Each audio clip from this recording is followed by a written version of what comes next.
Michigan is declaring for the NFL draft. The legacy of Team 144 will build. It will grow as time passes.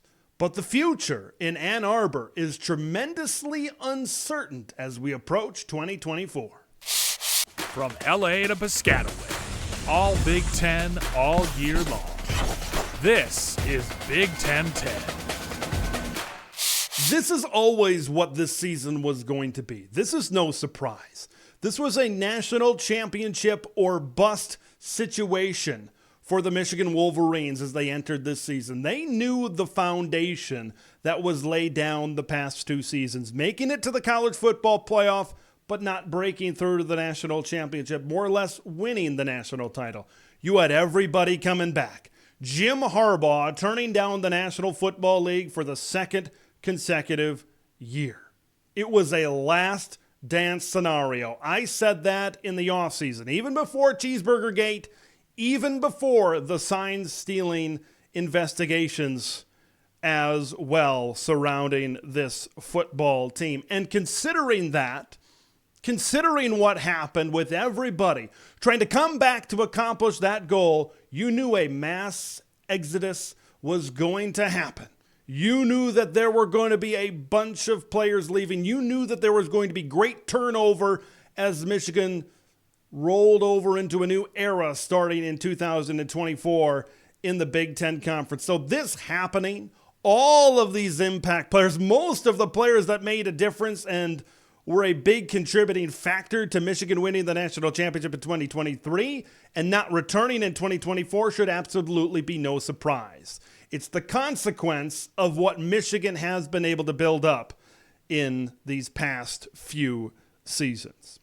I believe in all of these talented players that are going to the NFL are going to demonstrate this. I believe that as time passes, we get 1, 2, 3, 4, 5 years down the line, and some of these guys build up their NFL careers, that Team 144, this 2023 undefeated national championship Michigan team, will be appreciated more. You've seen that with some great national champions over the years where maybe in their time they're not appreciated as much, but when you see some of these great NFL careers stem off, they're appreciated that much more and their legacy builds over time. This legacy is already pretty darn good. This might be the best Big Ten national champion of all time. I don't think that's a controversial statement at all. Like you look at 2014 Ohio State, I think this team is probably better than that team. That was a really good team in 2014. But they lost a game. This Michigan team did not. You go back to 2002 Ohio State, and now you're kind of venturing back into a different era, a team that was really carried on the back of number 13, Maurice Clarett. This was a complete team. I really think the legacy is going to build with all of these defensive players. You're really going to appreciate just how great this Michigan defense was as more time that goes on. That's just how these things work. I think you're really going to see late April, early May, Michigan could be the team that has the most players drafted in the NFL, and that legacy is going to continue to build over time. When some of these players have really good careers, not all these players are going to be busts. Not all these players are going to be Hall of Famers. That's just how the odds kind of even out through all these things. Michigan has built a really good football program. You've seen players from the 2021 team and the 2022 team already make tremendous impacts on the NFL football field. You're going to see that from these guys on this 2023 team as well. Before I get into the future and maybe one particular player that has recently declared for the NFL draft, I'm going to take one last opportunity to really appreciate what this 3-year run really was at Michigan. This is one of the very best 3-year runs in Big Ten history. Hold on, Urban Meyer is raising his hand because Ohio State won 4 consecutive Big Ten championships, but they did not win a national title during that span. You got to go back to 2014, where Ohio State won the national championship. Of course, Michigan State and Penn State won Big Ten titles between then as well. This only loss, one Big Ten loss in 30 years for Michigan, came to Michigan State in 2021 in East Lansing. That was a great game. Kenneth Walker had an unbelievable effort in that game to propel the Spartans to victory over there. I think one thing that this 3-year run also did it made Blake Corum a statue-worthy legend as a Michigan football player, not just a Michigan running back, but an overall player. I think it made him one of the all-time greats, and he was really a driving force to the attitude, to the determination of this football team this season. Everybody coming back, right? That injury against Illinois, that might have cost him a trip to New York City in 2022. Maybe as we see Blake Corum a few years down the road, we're going to really appreciate just the greatness that he brought to Ann Arbor, Michigan. I believe the thing that really put Michigan over the top was the quarterback. Remember the days of Wilton Spate and the John O'Corns and even the Shea Patterson, right? He was supposed to be the guy at Michigan, the transfer to kind of get them over the top.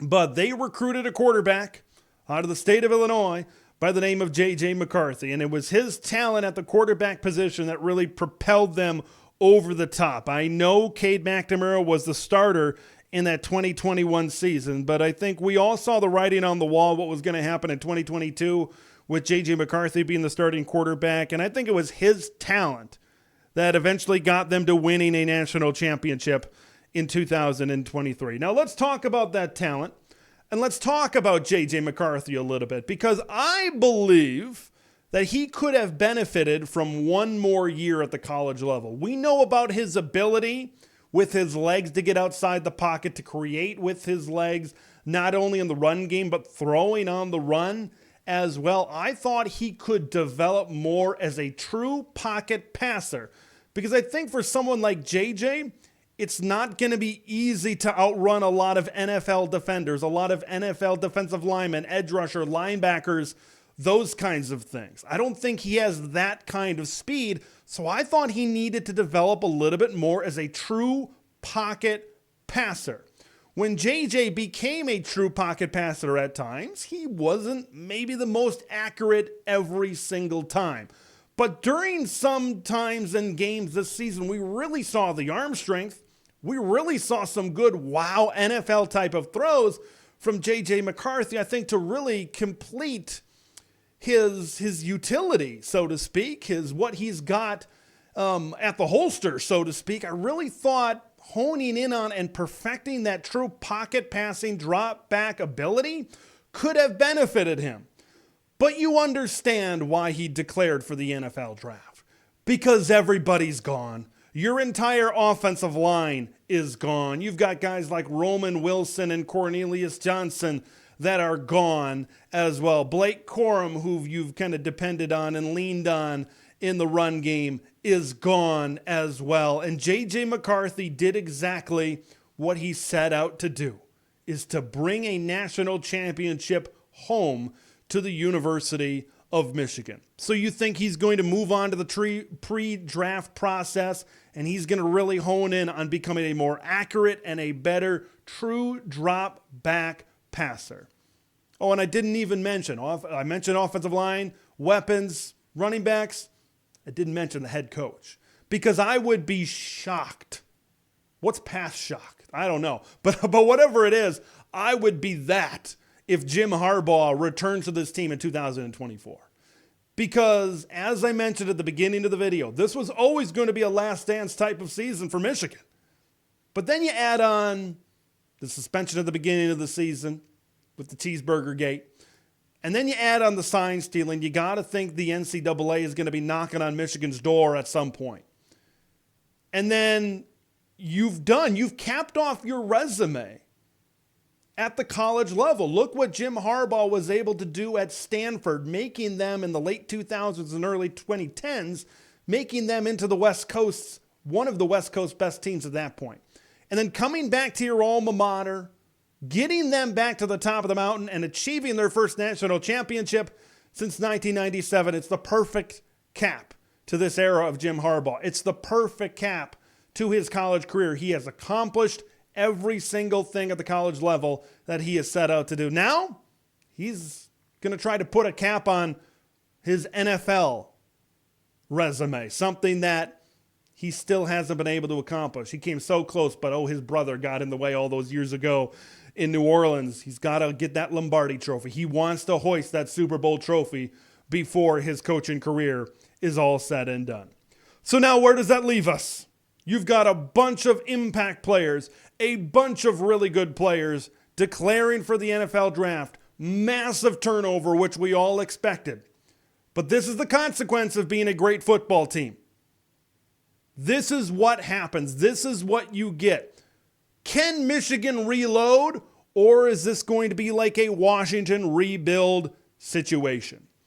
I think it depends on where this possible coaching hire comes from. Because if Jim Harbaugh indeed departs from Ann Arbor, Michigan, you still have good players on this roster, specifically on the defensive side of the football that could come back next season.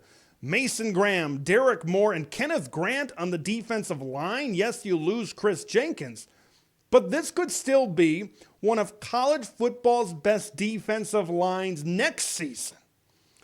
You've got Will Johnson back there in that secondary. Colston Loveland, Tyler Morris, Donovan Edwards, all could be back. If you fill in the pieces in the transfer portal and guys that you've recruited over time and developed, this could be a 10-win team. This could maybe be a team that could possibly, if everything goes correctly and the transfers really, and you bring in a lot of good impact transfers, that this is a team that could contend at that top of level and keep the foundation of what you've built. But in order for that to happen, I believe they would have to promote Sharon Moore to become the next head coach at Michigan, which I believe would be a very good thing. I believe would be a smart decision for Warde Manuel, because you've built that foundation. You have roots within your program. You have pieces coming back to help retain that and keep growing off of those roots that you've planted all these years, for all these years. Keeping a guy in-house that has been there alongside Jim Harbaugh, that has proven wins over Penn State, wins over Ohio State, that has proven that he can lead this team through that adversity late in the season when they don't have their head coach. He can keep them on that same path.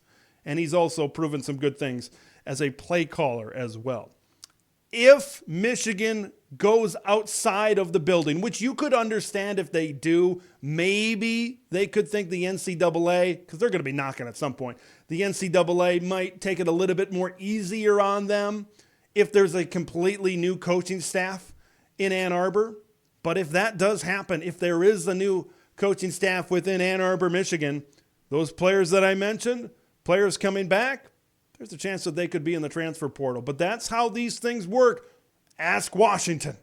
And that situation with Jed Fish, there's a lot of turnover here, folks. There's a lot of flipping of rosters. We could see that at Michigan. It's going to be very interesting and intriguing to see how these next couple of weeks go in Ann Arbor. Thanks for watching Big Ten TED, where it's all Big Ten all year long.